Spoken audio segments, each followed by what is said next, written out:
unusual day for us. It's normally on a Thursday night at 5 o'clock, so quite strange. In all the time that I've been on this committee, which is nearly 6 years, it's always been that time, so I've never done it during the morning. There you go. Thank you and welcome to the Audit and Standards Committee. As ever, if you've got any mobile phones, can you please switch them off or turn them to silent mode. This meeting is a public meeting and is being live streamed for the public to view. Apparently there is no planned fire alarm test today, but if there is one, then it's pretty much real. Quickly moving to introductions. I'm the chair, Councillor Mohammed Maroof. Matthew. Councillor Matt Dwyer from Burley Ward. Councillor Gareth Slater, Southey Ward. Fran Belbin, Councillor for Firth Park Ward and Deputy Chair of the Committee. Thank you so much for that. And can we get the officers also to introduce themselves, starting with you? Morning, Committee. I'm Robert Parkin, Deputy Monitoring Officer, deputising for David Hollis today. Good morning. I'm Philip Gregory, Director of Finance and Commercial Services. I'm the Council Section 151 Officer. Jane Wilby, Assistant Director of Finance and Accounting. I think need to go on screen now as well.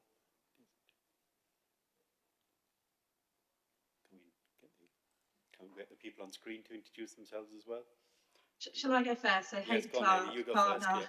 First, yeah. Yeah, Hayley Clark, partner at EY, external audit for 22-23. Thank you. Linda Hunter, I'm Senior Finance Manager for Internal Audit and Risk Management. Claire next, I think. Morning, everyone. Claire Taylor, Chief Operating Officer. Thank you so much. Hi, I'm Lewis Watson, and I am in the audit team here as well. Thank you. Thank you so much. The apologies that we have for today are Councillor Simon Clement Jones, Councillor Maroof Rauf, and the independent person Alison Howard. Exclusion of the public and press. I believe there are no items that we need to exclude the public and press. Members' declarations of interest. Any members want to declare any interest? Nope, that's great, thank you. And moving on. Minutes of the previous meeting. I'm assuming everybody's read them, so I'm not going to go through page by page. But if there is anything that members can say there is an issue, then that's fine. Otherwise, I'll take it as the minutes are correct. Moving on to item 6, which is public questions and petitions. 2 statements have been received relating to item 7 of the agenda, annual governance statement. Ruth Hubbard is joining us remotely to read out the statements. Welcome to the meeting, Ruth. She's not here yet. She's not here yet. No. We're too early. We've got no communication from her. So. No communication whatsoever. Shall we park that for a while and then come back to it? That might be the best way to deal with it. Ruth just decided to join us. So we can then move on to the annual governance statement, which is being presented by Rob Parkin. Rob. Thank you, Joe. Good morning, Committee. This item is presented to you as an update on the annual governance statement for 22-23, which was brought before the committee back on the 1st of February. Good practice is to, when issuing an annual governance statement in final terms, is to ensure that it is fully current at the time of publication. Whilst this document is a look back to 22-23, it is important to look back with the heightened understanding of what risks may have laid at the time and been relevant. And therefore, the document that you have before you contains an update, a specific update. That update is on page 36 of your document pack, which is page 14 of the appendix. And that relates to a governance issue around human resources policy and practice. The details are there. It relates to concerns arising in the context of equal pay in the Council's current job evaluation scheme. An independent external review is undertaken At the time of the publication of the original annual governance statement back in February, work was ongoing. Now, as a result of the completion or the reaching of a milestone in that work, the Council has commenced the Sheffield Role Review Programme, and this is looking to establish a new system and policy in partnership with trade unions to ensure that potential disparities are addressed and to make the process better for the future. As part of this, the Council is working with trade unions to address possible cases of historical inequity in pay. Among other things, a new role has been created and recruited to which focuses on the update and the creation of people policies, and the policy manager came into post in August 2024. All statutory updates have been completed. The policy review is an ongoing review process, and where appropriate, the Council is working and consulting with trade unions and the workforce. So, in summary, that's why the paper's been brought to you. We're about to look at the annual accounts for 22-23. The annual governance statement is an important document which accompanies the statement of accounts, looking across matters of governance, and therefore I present the report to you for consideration and approval. Thank you, Chair. Thank you, Rob. I'll open it up to questions. Any questions on this? I'm assuming Councillor Belvin. Thank you. I do appreciate this all relates to the 22-23 annual governance statement, but it feels it would be remiss not to refer to the things that Ruth has brought up in her public statements here, and then we haven't heard those because she's not here to make them. And I think she does make some fair points about what should and shouldn't be included in the annual governance statement. Now, I think when we discussed this originally, those points were made then as well, and we have talked about how to perhaps make improvements in the future to this statement to make it perhaps a little less generic. So I just wondered if there's any reflections on how we might do this in the future. Thank you, Chair. Yes, the process of preparing the annual governance statement is a process that you'll no doubt appreciate is something that we keep under continual review and development. So, whilst we are not, this is an approval of a document which we already had in place. We are carrying out that review in line with SIPFA guidelines.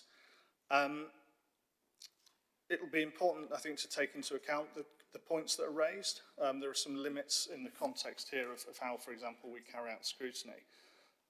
But yes, as I say, we're actively working on the annual governance statement. We're considering ways to innovate and make it aligned with our emerging practice around governance and engagement. And I'm sure that speaking for David and colleagues will take into account these challenges when we can carry on and continue that work.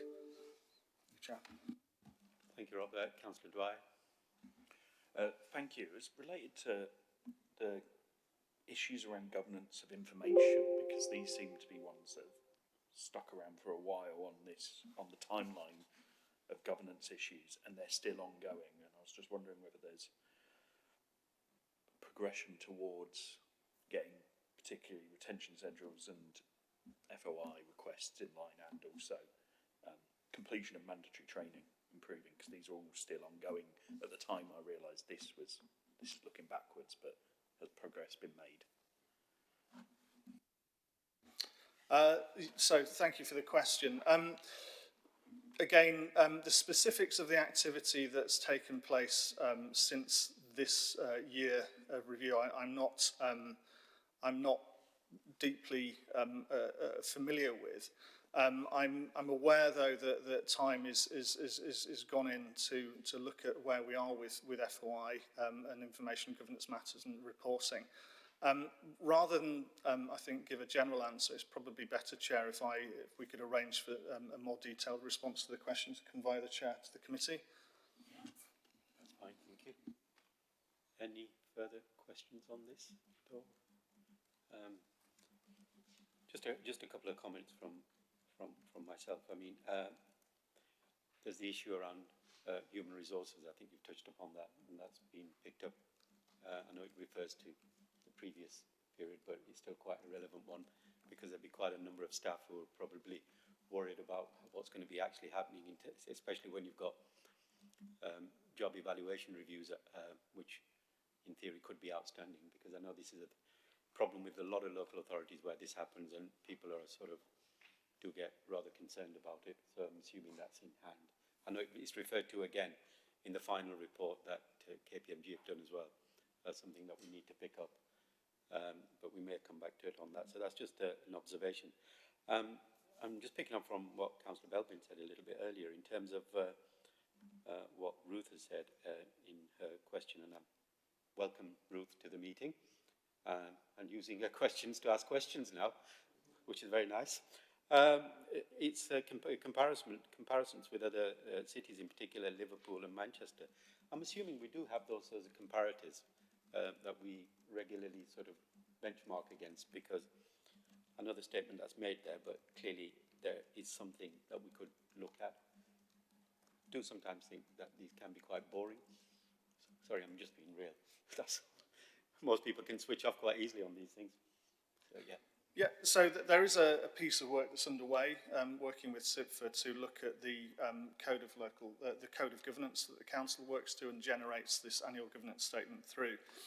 That's a wide-looking piece of work, and that will look at the form of the annual governance statement, and no doubt in that activity there will be a look over to best practice across the sector, and no doubt a look at, for example, Liverpool in terms of their style. So I would say that is a piece of work that the council is committed to doing, and it's ongoing. It's just started. There have been discussions on an officer level about how best to shape that piece of work, but it is going to be a comprehensive look at the code, so essentially how we go about assuring ourselves through our meetings and the framework of governance, but also the activity that goes into preparing the statement. And what in real terms it's engaging. So yes, I think that's something that I think we can reflect and will reflect in that piece of work that's going forward. Thank you for that, Rob. I think it's quite important that we do reflect on that, because I do try to make this committee very exciting, but it can be quite dry. And I'm a connoisseur of this committee. I've been on it for 6 years now, so I know how wonderful it is, but other people, we just need to reach out to them and make it quite exciting for them as well. So that was a good point that Ruth actually raised. So all it remains, if there's no further questions, sorry, James. Apologies, Chair. I'll just raise it now because I think it's probably the best place on the agenda to put it. Just to note, really, that we've got the response to the query on the controls around equal pay and the proposal to do some internal audit work next year. I think I'm right in saying as part of the 25-26 year, is that correct? To do some additional work next year on equal pay. Is that, just to ask, is that on the back of the implementation of this?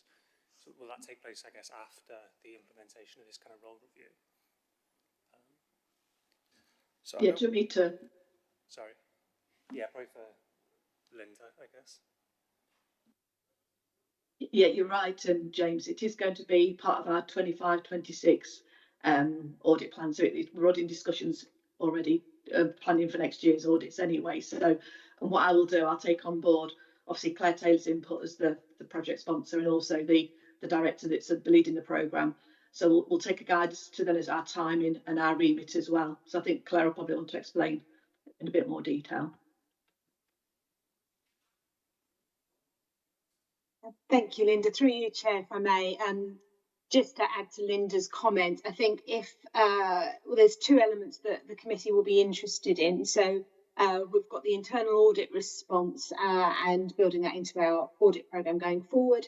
But the committee will also be interested in risk management from a risk perspective as well. So one of the things that we're looking at is bringing a bit of a deep dive into one of our risk processes for the committee. And building that into your kind of work programme around that. So I'm working with Linda on a time frame for that. So we'll do that in the first half of next year, and then I can give you a bit more of an overview about how the governance of the programme's working as well.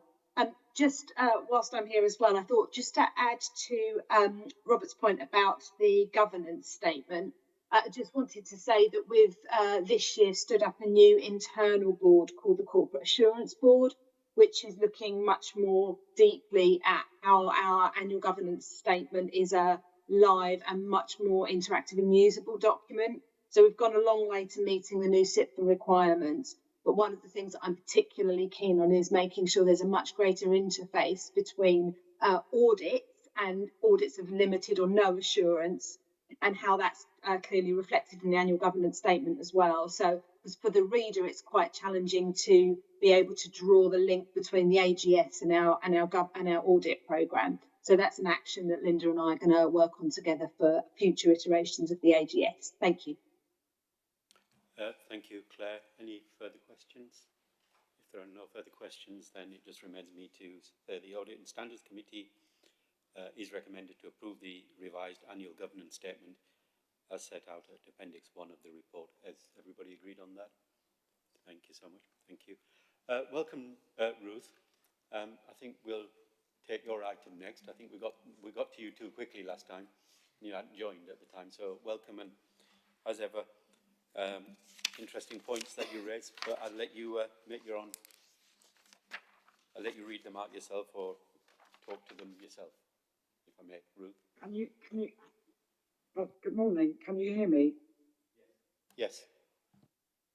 It's interesting because I can't see anything of the meeting or anything of you. I don't know if I'm meant to, so it's a bit like being on the phone to you. So I don't know who's there or anything, but as I had some trouble getting in this morning into the meeting. I mean, you've just passed the annual governance statement, so it's kind of irrelevant, my statement, but I've got two statements. Shall I just read them out and then I'll get off here and then I'll get on webcast? Yes, please, Ruth. Yes. Okay. Apologies for this being all the word limits are so punitive you can't get much nuance in here. So the first public statement, the annual governance statement overall. The annual governance statement provides an inadequate council account of, quotes, how well it has delivered on governance over the course of the previous year, using the 7 principles of the framework to guide the evaluation. And it provides little or no meaningful narrative. That will also say the most important way to make the statement meaningful is to ensure that it is an honest and open reflection of the body's governance and its current challenges. So no actual thinking or use is made of the principles beyond bland assurances of compliance. Governance is here considered only as a closed, technocratic and procedural system. Governance is not only internal controls.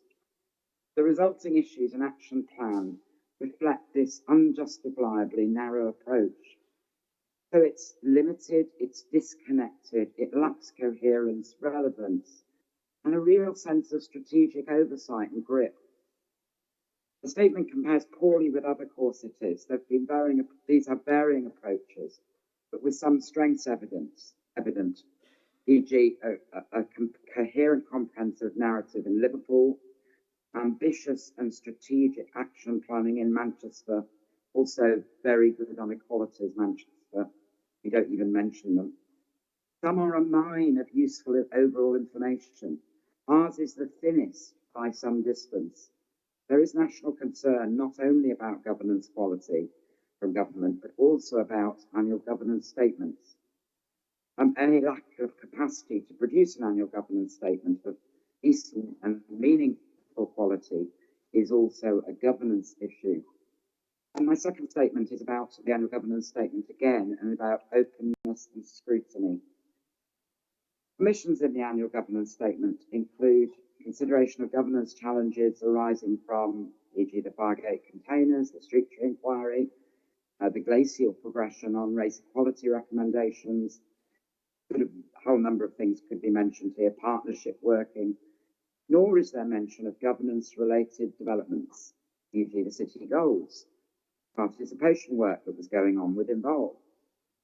The overall approach and these kinds of omissions give the impression the council that's out of touch with the public interest, nor that it's being open and honest.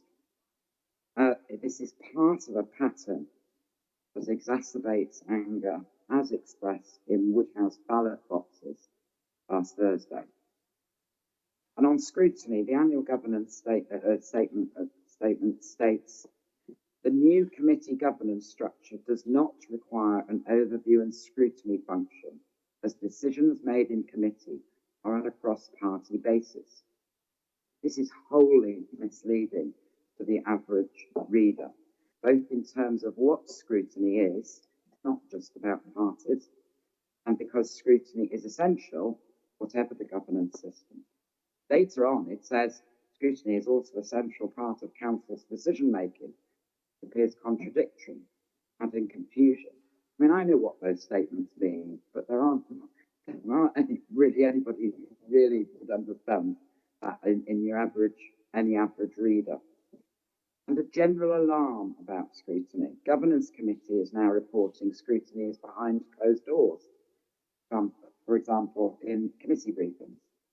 Does not meet a requirement for scrutiny to be public, to involve the public, I'd say, is part of ongoing basic democratic fact-finding evident in this council. Thank you. Thank you so much for that, Ruth. I mean, as ever, I'm very grateful for your comments and keeping an eye on the Audit and Standards Committee. And thank you for your statements and obviously your continued interest in the Council's governance. I think we've already touched upon stuff around Liverpool and how Manchester do things, and I think Robert has commented on that, and I've also commented that things should be a little bit more readable and digestible by people as well. So it does, to be honest, it does help having someone keeping us honest in these areas, and as I said, I welcome your comments as always. Your comments do echo the points you made in February as well, when this annual governance statement was first approved by the committee.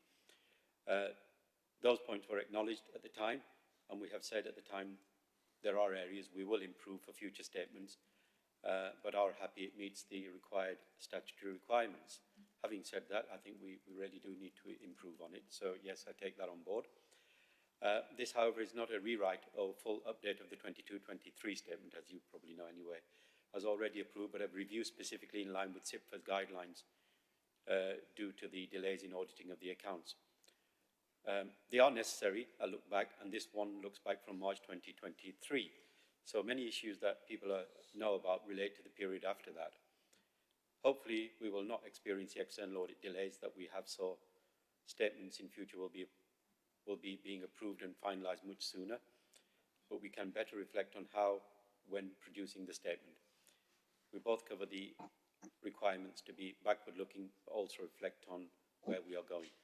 With regard to scrutiny, do not recognise the statement that scrutiny is behind closed doors in briefings. It is an important part of the Policy Committee remit to look at issues of performance and the approval of the performance framework by Strategy and Resources Committee, and the expansion of the Finance Committee remit to include performance with regular reporting shows the commitment of the organisation to publicly hold itself to account. So thank you so much for that, Ruth. As I said, we do take things on board, and we'll definitely reflect on this. I certainly would, and I think Councillor Belbin wants to come in at this stage as well. If I could just make a very quick comment on behalf of the Governance Committee, I would say that some of the points you're making around scrutiny we are reflecting on and looking at as part of our remits review, which is a key piece of work the Governance Committee is undertaking at the moment, so we will be reporting on and discussing that in due course as well. Thank you, Councillor Belbin. I think you've got the answer there, Ruth, from both of us, that we are equally as concerned as you are, so we make sure that this will be reflected upon and actioned, hopefully. Thank you, Ruth, and you're more than welcome to stay. I'll say cheerio so I can watch you on webcast. Moving on to item number 8, which is the 22-23 statements of account as audited, and that's going to be presented by Ruth and Claire, I believe. Yeah. Over to yourselves, just. Thank you, Chair. So we're here today to update you on the 22-23 statements of accounts and request approval for those accounts. These financial statements close the cycle of the year, finally, for 22-23 and report in full the Council's financial performance for that year. Final amendments to the accounts are now complete and it's ready for you to approve today. Once approval is given, the Chair and the Section 15 Officer, Philip, will both sign the Statement of Accounts and the Letter of Management Representations. This is a letter from the Council to EY to provide assurance that we've fully disclosed everything required of us and complied with all the necessary legislation and guidance so that they can issue their opinion. We believe that EY have now completed their audit processes and are happy for the Chair and Philip to sign both documents at today's meeting. I'll hand over to Ruth to take you through the report in more detail. Thank you. So just to recap on the process so far, the financial year 22-23 closed on 31st March 2023 and a draft set of accounts were approved by the then Section 151 Officer and published and provided to the auditors by the statutory deadline of 31st May last year. On 22nd of June 23, the draft accounts were presented to the Audit and Standards Committee, and following amendments identified by officers, they were reapproved by Philip and again presented to the Audit and Standards Committee on 25th of April this year. By keeping the committee up to date throughout the process, members have had time to thoroughly review them and ask any questions. We've answered all questions and provided further detail and explanations as requested.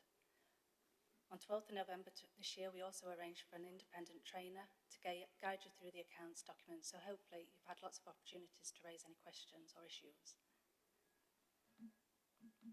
Following national consultation, legislation came into force 30th of September this year, introducing statutory backstop dates. To comply with the backstop date legislation, we must have published this set of accounts on the Council's website by the backstop date of 13th of December. To summarise, there are 6 changes to tell you about in this final version. Firstly, Disclosure Note 1, which is the prior period restatement, has been updated to include additional narrative to clarify the section of the income and expenditure statement that was restated. Disclosure Note 2, events after the reporting date, has been updated to include narrative on the Sheffield Roll Review Programme. Disclosure Note 12, grant income, has been updated to show both short-term and long-term grants receipts in advance. Note 23, property, plant and equipment, was amended for the 21-22 comparative figures in the capital commitments table just to match prior year accounts. Disclosure Notes 1 and 2 to the council tax and NNDR, again 21-22 comparative figures in the narrative were amended to match the prior year accounts. And the annual governance statement, which is included as part of the accounts, was updated to include the changes just discussed in the last report. And finally, just to let you know, the letter of representation that we will ask the Chair and Philip to sign today has been updated at Section M subsequent events, just to include reference to Note 2 of the Statement of Accounts. We understand that EY are due to issue a disclaimed audit opinion, and EY have prepared an audit completion report, which they will take you through in detail after this report. As our audit engagement now comes to a close, we would like to thank EY for all their hard work over the last 5 years. We're a large, complex organisation. It takes a lot of hard work from their staff. So many thanks to Hayley, Dan and their team. We're happy to take any final questions on the accounts that you may have now or after EY have taken you through their audit completion report. Thank you, Ruth and Claire. Got a question. Sorry, question from Councillor Slade. Yeah, thank you very much. So first of all, thank you for the accounts. Do you want me to, I've got 3 questions. Do you want me to do them all together or one at a time? Okay, fine. So thank you for the accounts, and I noted the plan to recover the audit timings. So am I reading that right, that we'd be looking to get back to normal by 2027? Is that the... Yeah, that was the first one. On the general fund, or as I like to tell them, the agreed overdraft for the committees, does 3% stay as the minimum prudent level? And the roll review part of it, I get that there won't be an amount on there until after the roll review is done. But there didn't seem to be any sort of question about it as a risk, just a note that it had happened. Is that because it happened after the period of the... Yeah, okay. Okay, yes, 2027. We should hopefully...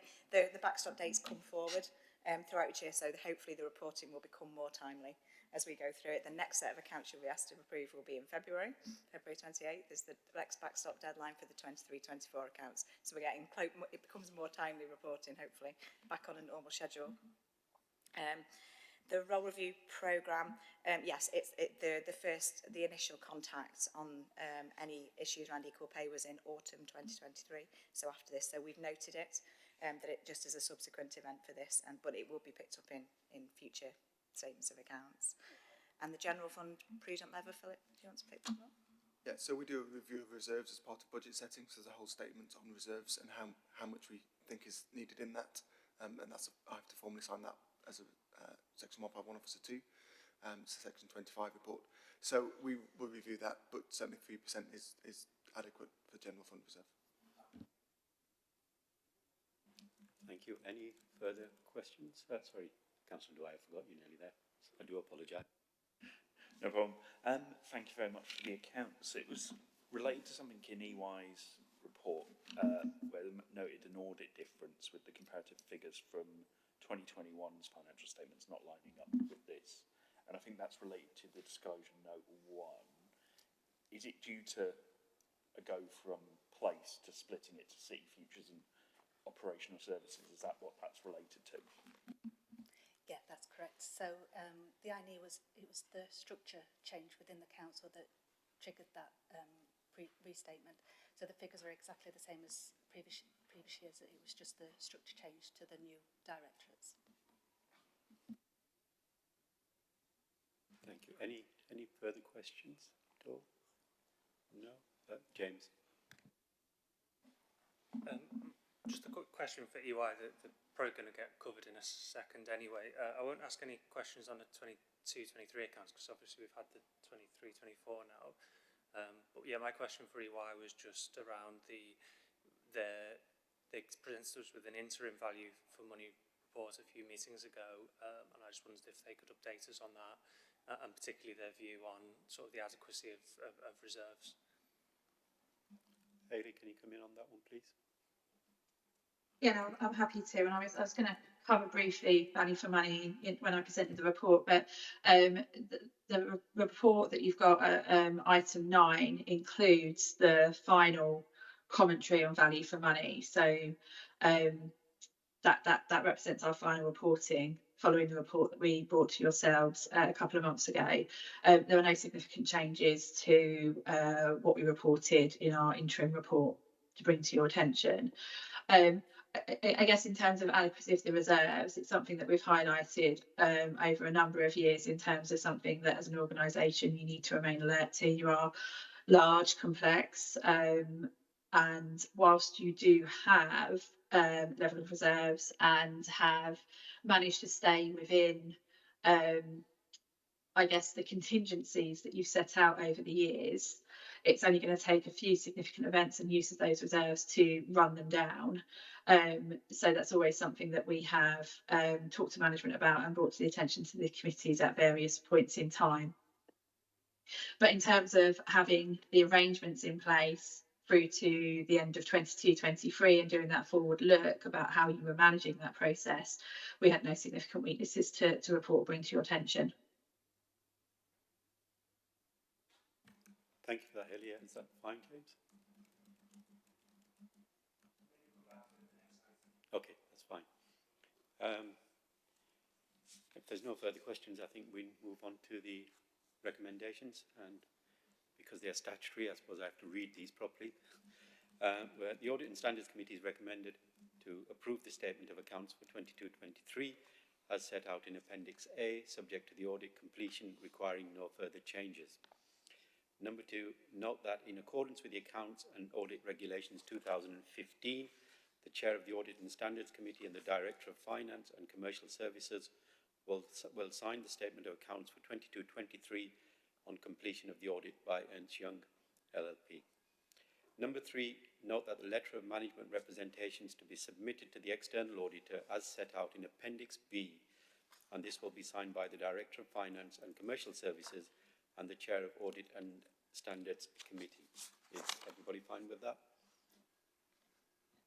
Thank you. Thank you, Claire, and thank you, Ruth. Sorry, switch myself off then. Move on to item 9, which is report of those charged with governance, ISA 260.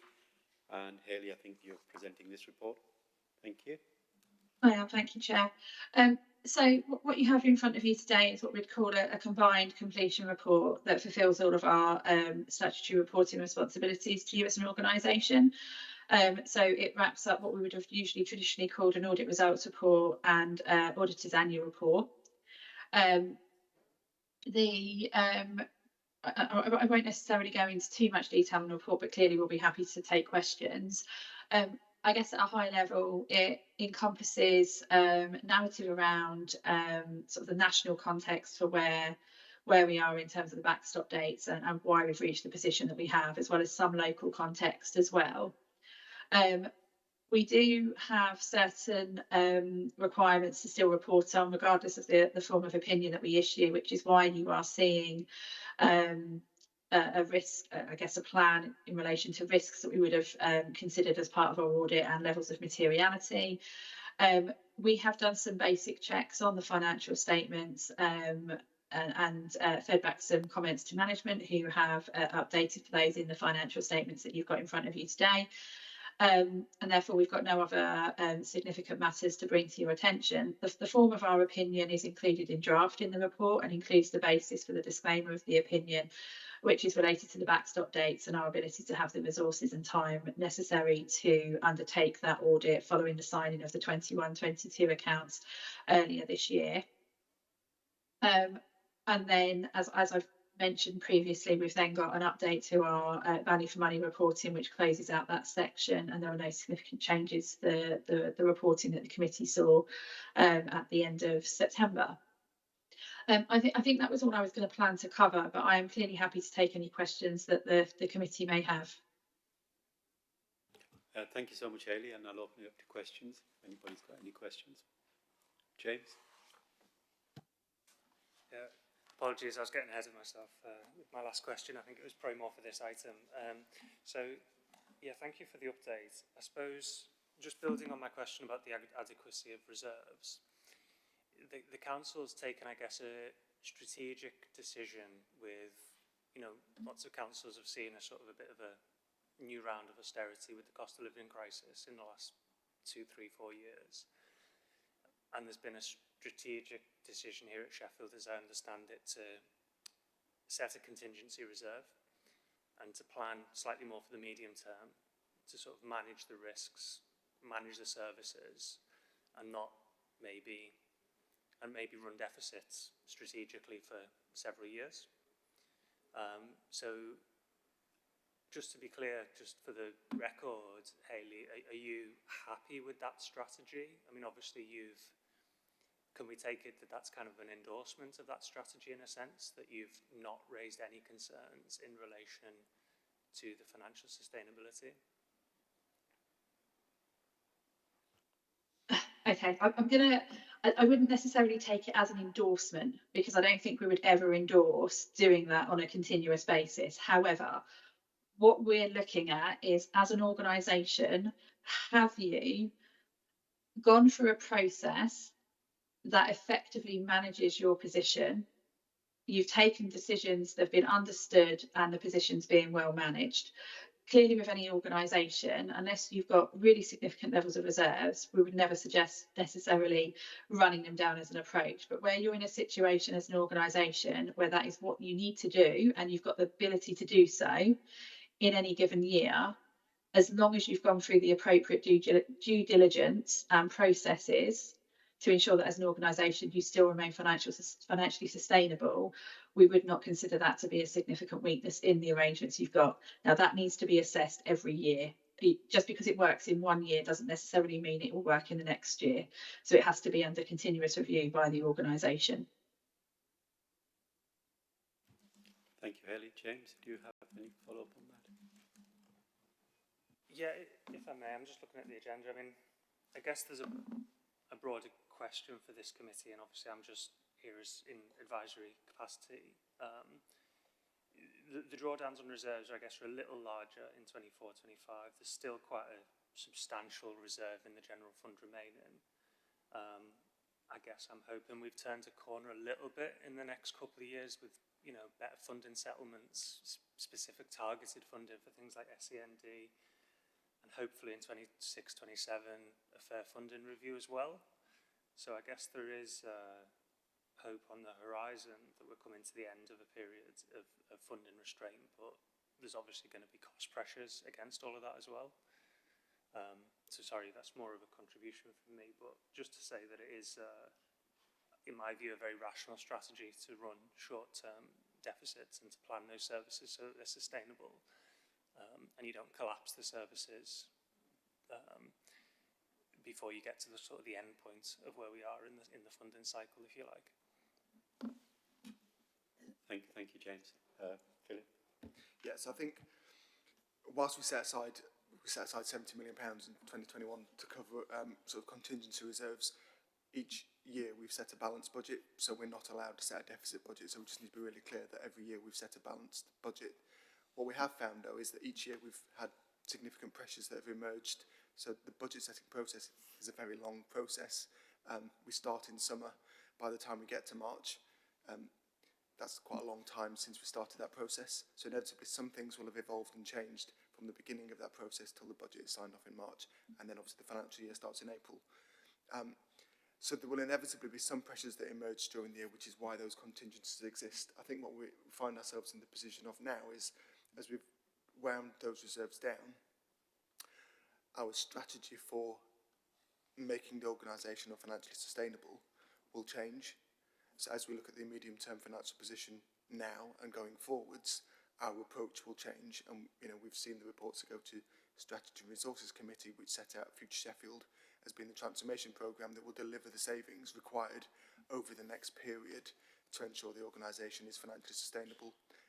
Taking on board your comments about changing government, so yes, we will see probably an increase in funding for 25-26, and there's a commitment to a multiple year settlement thereafter. So again, there are changes happening both in the allocation of funds from government and the mechanics of the settlement process, which will help us plan our financial position. But we are committed to having a balanced budget. Part of the issues that we face in the current year, we are looking carefully at how we mitigate those so that we don't find ourselves with a significant overspend that's unplanned next year. We recognise there are issues that will continue to emerge and continue to evolve and develop, particularly around housing, so temporary accommodation and exempt accommodation, where we set money aside for those without building them into the base budget. But we do take setting a balanced budget seriously. Apologies, Chair, I misspoke. It wasn't a deficit budget, it was a balanced budget. It was a drawdown on reserves in the year. Thank you, Philip. And is that fine, James? Thank you for your questions as well, much appreciated. Councillor Hurst? Thank you, Chair. I think I'm listening to what Philip's just said. My question was around knowing this is a previous year's budget and knowing the actions that we're taking in strategy and resources to control the budget.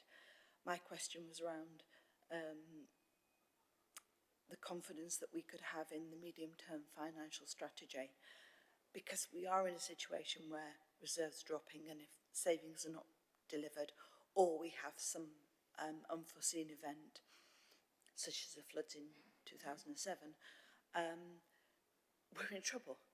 And it really was, and I mean, Philip has kind of addressed that. I wonder if you want to say something else about the confidence that we have in the process that we are taking, that we can actually deliver those savings and not end up in the position that a lot of other authorities have found themselves. Thank you. Thank you for the question. So again, referring back to the report from EY on page 289 of the pack, in the commentary on value for money, there is a comment in there that EY recommending that the council continues to enhance its budget setting process so that this doesn't create additional challenges for the council. And I think part of what we're doing this year for the budget for 25-26, you will see we've changed the process that we follow for budget setting to enable us to take a more cross-council view of the pressures that we face. So rather than taking the siloed committee-by-committee approach and requiring each committee to be able to balance their budget, we've taken a whole council approach to budget setting and said the overall council will balance. That means that we acknowledge that there will be pressures in adults and children's, for example, where we will need to put more money in for them to be sustainable and not overspend in future. So we are looking at, we've looked carefully at how we do the budget setting process and take on board the feedback from EY in relation to 22-23 and are moving that forward.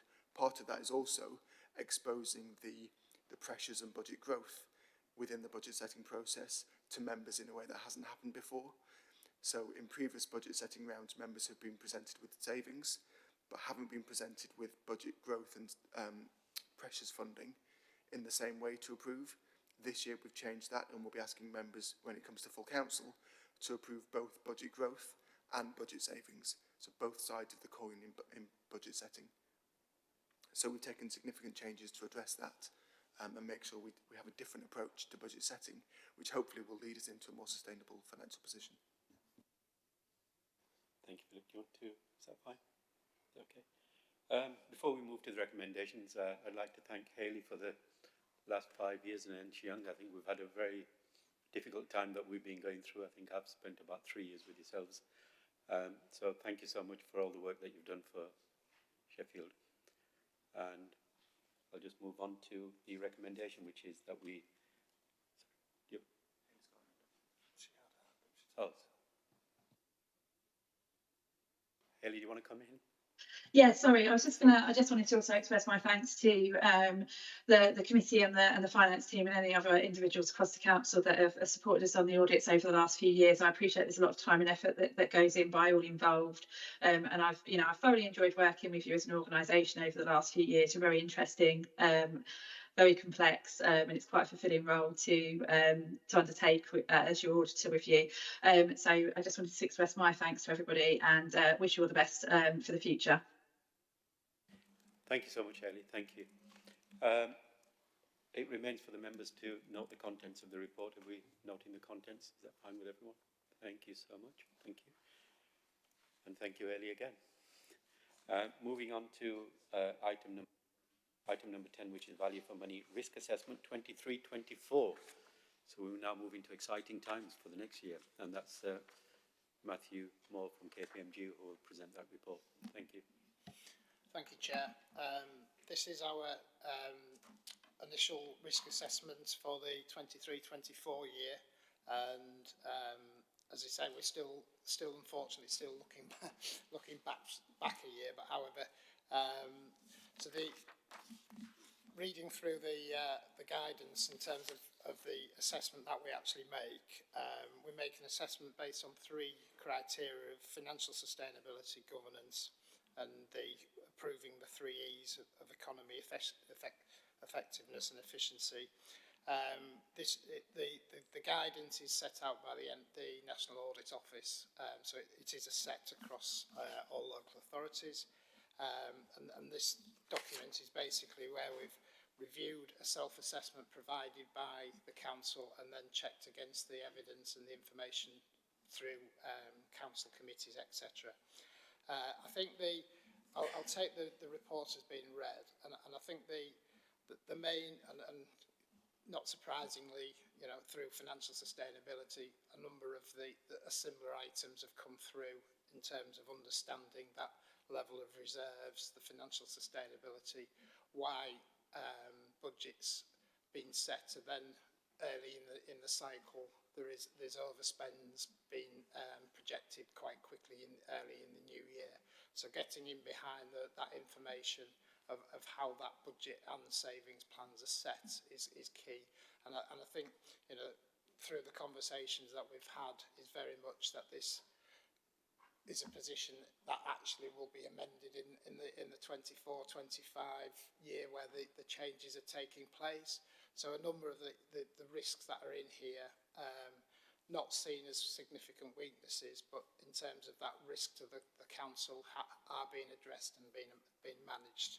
So I think that's a key point to make. A number of issues being identified through the medium-term plan and understanding, how are you going to get to that financial sustainability piece in that medium term is key to managing that risk.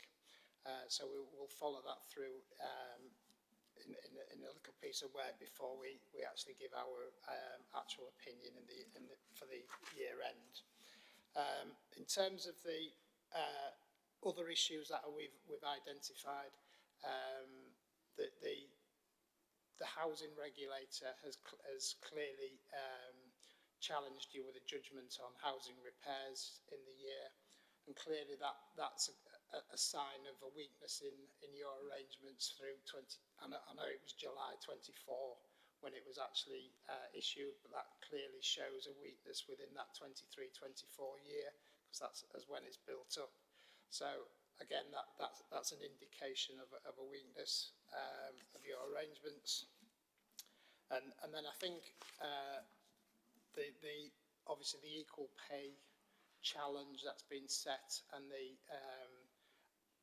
understanding of the process that management have taken to understand the quantum of that issue, and then obviously addressing it with the arrangements that they've put in place. So for 23-24, we understand that position, and 24-25 is clearly when the detail work will take place on understanding that. So it's a risk that we're just identifying, but however, at this point we're comfortable that your arrangements in place are adequate to match that point.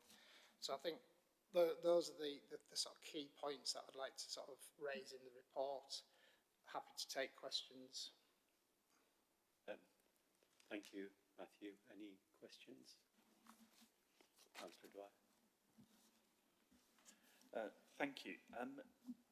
So I suppose just following up on some of the risks, on particularly free ones you've done assessments on and getting your views on them. So on the regulatory judgment, you're waiting response and action plan. And it wouldn't have been done in this year, but I was wondering if you've had an update.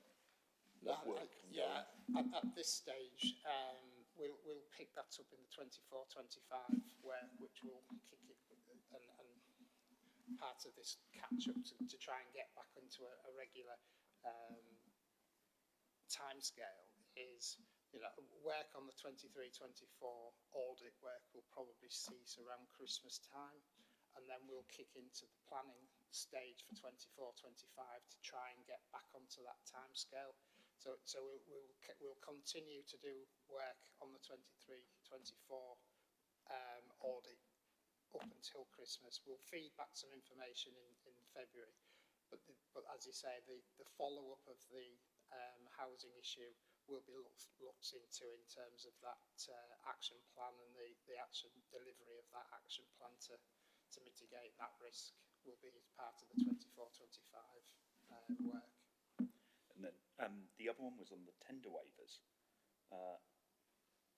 that this was identified as a risk, and it wasn't operational in 23-24. And could you go into a bit more detail about that? And are you happy with the work being done to address that? I think the key bit with that one was very much it was identified internally. So it is something that there was an action plan put into place. So again, in following that up, we'll ensure that action plan's been implemented into the 24-25 year.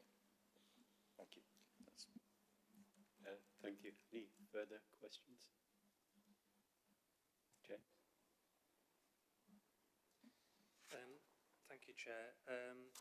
There was a point in your report about scrutiny and monitoring of performance. I just wondered if you could say just a little bit about that briefly. I think it was on page 11. One question, and then just a second very quick question. Obviously, it's a very tight turnaround with the backstop date for 23-24. Without getting too technical, are you able to talk us through like how much of the balance sheet, or what's your audit plan for sort of substantively auditing the 23-24 accounts? Because obviously you won't have assurance over the prior year figures. If I just touch on the VFM point on performance, I think the key points that I think we touched on here is within the requirements of one of the committee, which I think was the Strategy and Resources, was they were supposed to monitor corporate performance regularly. And I think through the review of the committee meetings, I think there was only one report reports that actually went around corporate performance, whether that was something to do with the changeover in the committee responsibilities.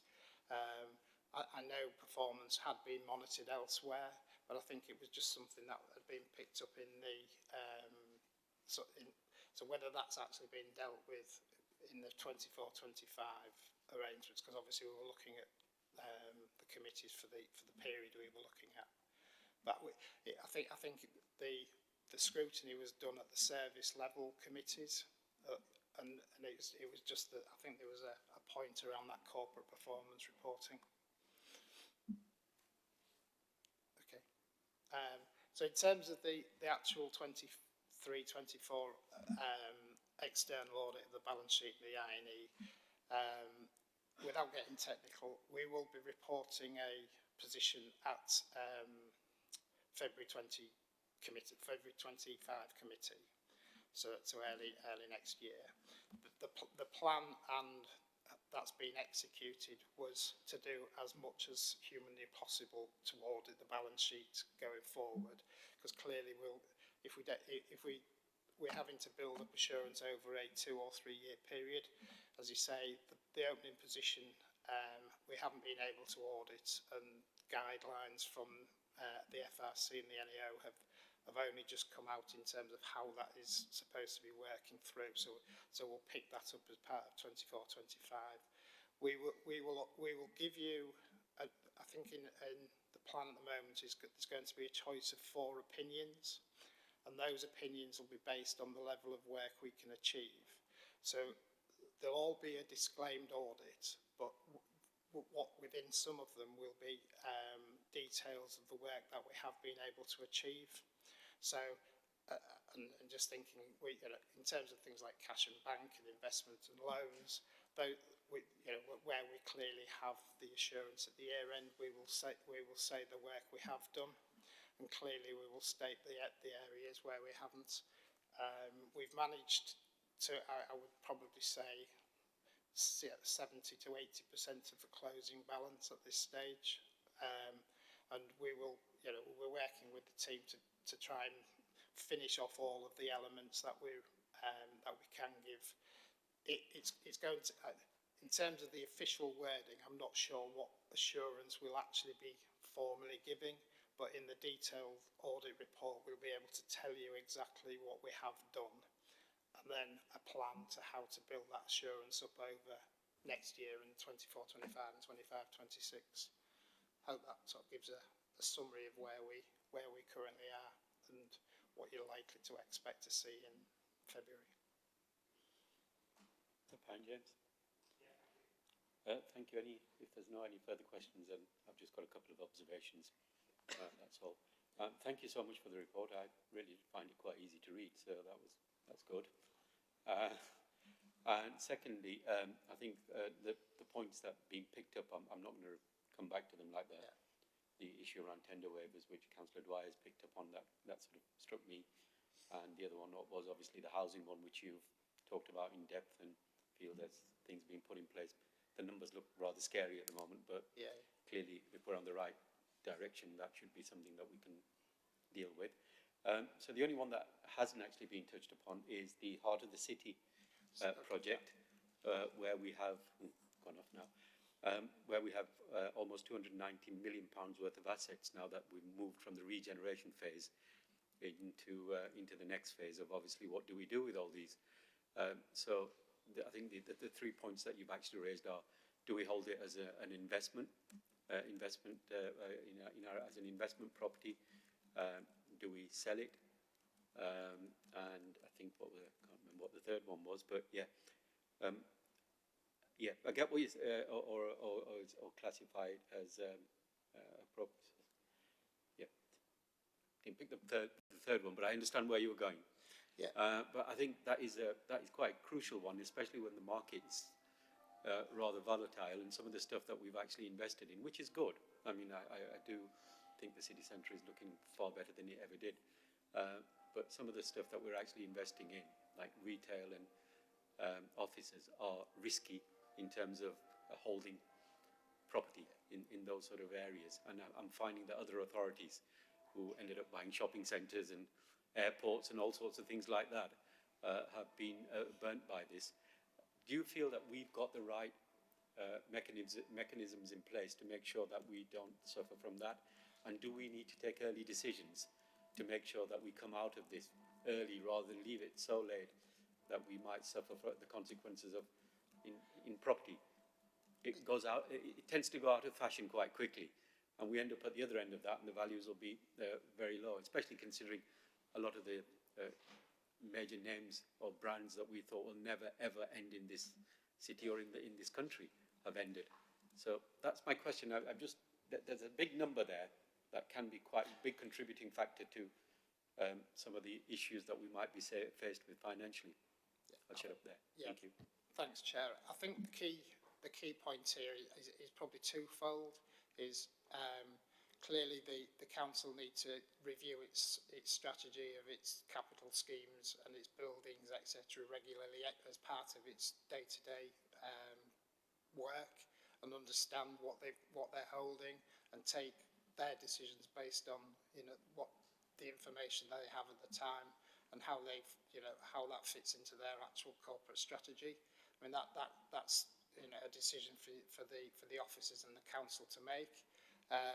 What as part of that decision making is looking at, obviously the redevelopment phase started, let's say 5, 7, 10 years ago, and now is coming to an end. So looking at that and reassessing each of those assets individually or as blocks is something that we'd expect to see councils doing, and then off the back of those decisions, then reassessing within the account, which is probably the technical element around the classification, which also leads to evaluation methodology, is to actually see which ones of those are, are you going to, if the decision is to hold as an investment property, move it into investment properties. If it's a decision to hold for operational purposes yourselves, that ends up as an operational asset.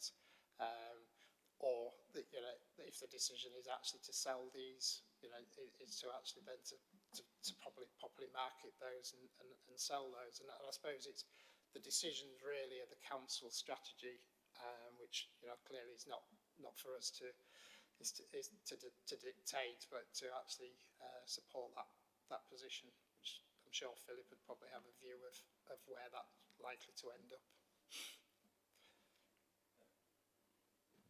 Yeah, the only thing I would add there is that a lot of those assets within Heart of the City have become operational during 2024, so that crosses both 23-24 financial year and 24-25. The final blocks are just coming into use now, so during 24-25 they'll largely all be operational. I think when the business case was first set out, the intention was to develop the Heart of the City units and then make them available for sale. We're reviewing that position, and so that will determine how we hold the assets on a long-term basis or not. Thank you for the answers on that, because I think clearly this is something that when you're looking at budgets that we're looking at and where we've got deficits in areas where we really need to be covering them, and then you see something that could potentially do that. I mean, from a marketing perspective, if you sell it early on and the leases have still got 20-25 years to run, it becomes a much more attractive investment for somebody. But I'm not giving advice here, but what I'm saying is it's something that we could potentially look at in the future, and probably sooner rather than later, to be honest, Philip. That's my only comments on that. And so anyway, I thank you for the report, and I look forward to working with yourselves as well. So if there's no further questions, all I need to do is ask members if they're happy to note the contents of this report. Yes, that's fine. So we're noting the contents of this report. Moving on to item number 11, which is the work programme. I'm assuming everybody's read it. I have no real issues on that. Councillor Slater. It's just, I gather, since obviously this still has the 9th of January date in, that has now been cancelled, so I believe that was going to be moved to March, the information in there. I was just wondering that given we've bought ourselves a little bit of time by cancelling the 9th of January, can that perhaps perhaps use some of that time to look at some of the issues that were raised earlier around annual governance statement, so that we're not in a position at the March meeting where we're looking at it with a week's notice sort of thing, because that's when the papers are produced. I just wondered if we could perhaps do something around preparing around the annual governance statement in advance with some of that time.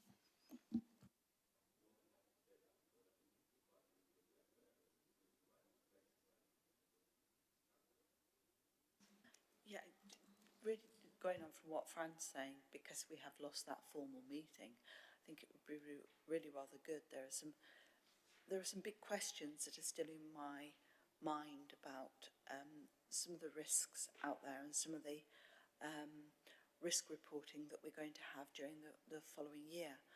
And if we have got a couple of hours free that is scheduled into our diaries, then it would be quite beneficial, I think, to sit back and look at the risk reviews and the reporting, the work that's going to go forward in the programme, the officer programme during the next year, and just to sit back and consider as members of the Audit and Standards Committee whether we think there ought to be anything else. It's just a follow on from what Fran's just said. Is there anything else that we ought to be looking at that has the potential to trip us up and have that conversation with officers about when that can be built in and how? Thank you for that from Fran and from Diana. I'm quite happy. I think we could use that 9th of January meeting to talk about things around governance if officers can accommodate it, if that's possible, Philippa. We can look into that, because I think it's important that we do get to understand what the issues are on the horizon for us to look at. So if we can work on that. So moving on from that is item 12 now, which is the date and time of future meetings. We had cancelled the 9th of January. Now we're possibly going to reinstate that with something slightly different. But the next formal meeting of this committee will be on the 6th of February 2025 in the Town Hall. And it only remains for me to say have a wonderful Christmas and New Year, and see you in January. Thank you.